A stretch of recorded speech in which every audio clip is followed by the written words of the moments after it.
Fairy Tale Friday.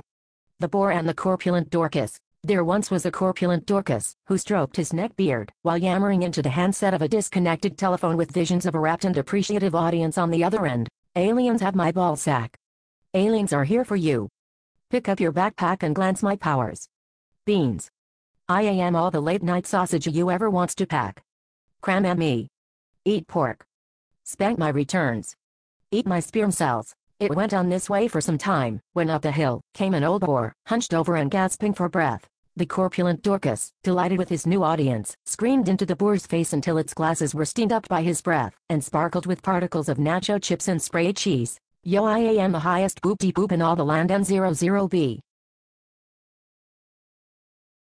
The boar was not impressed. I am on the radio, he said, and gestured to the massive object strapped to his back, a late 1970s stereo setup complete with a turntable, 2 standing speakers and a plug trailing along on the ground behind him. Everyone is eager to hear what I have to say.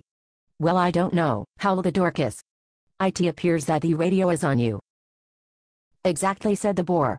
They glared at each other. The tension was palpable. The corpulent Dorkus broke wind and the silence, declaring defiantly, I am the boop-de-loop. You fears me. We are going to race to greatness at the Papa John's. Better people, better ingredients, Papa John's. That was my idea first, mumbled the boar, and they were off. The boar chose a winding path, pausing to lose himself in the deep pools of his own hypnotic and beautiful eyes in every reflective surface he passed. The corpulent Dorkus barged ahead, eating everything in sight, and projecting himself along on a rocket of his own flatulence. After some time, the Dorkus had Papa John's in sight, and visions of pizza-like discs and knotted garlicky things danced in his imagination.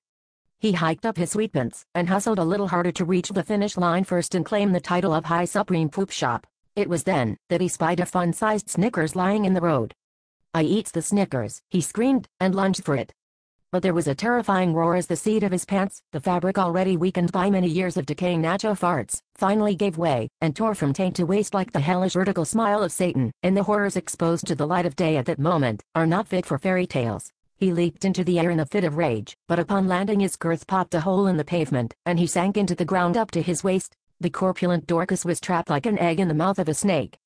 And down the road the boar moseyed steadily onward, until he was within sight of the wailing and snared Dorkus. I invented the race, said the boar, to no one in particular. I invented the race, and the road, and I am the great Papa John. Now I will win. Slow unsteady coastin' wins the blah blah blah. Now. This would be a fable, and not a fairy tale, if it weren't for the timely placement of some enchanted magic right here. Luckily, that is exactly what happened, because Papa John's was protected by a fairy glob mother, Mama John. And she wore magical khakis, and floated through the air casting spells and aspersions.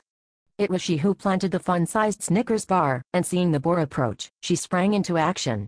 Hey there, boar boy. Looks like you're gonna win the race. Good luck with that. Anything I can do to help? The boar answered without hesitation. Turn me into Marshall McLuhan. The fairy glob mother, as a general practice, heard only what she wanted to hear. And although she considered this request odd, she happily obliged and turned the boar into marshmallow noodles, which were promptly sucked up into the void of the corpulent Dorkus's ever-consuming black hole of a mouth like so many beefy bean burritos. The Dorkus was victorious. He pumped his fists, and kicked his little legs beneath the surface of the ground. But his victory was short-lived, because at that moment, a chunk of blue toilet ice was dropped from an airplane overhead, and plunged onto the very spot, crushing the Dorkus and the fairy glob mother into a meaty paste. The end. Happy Friday.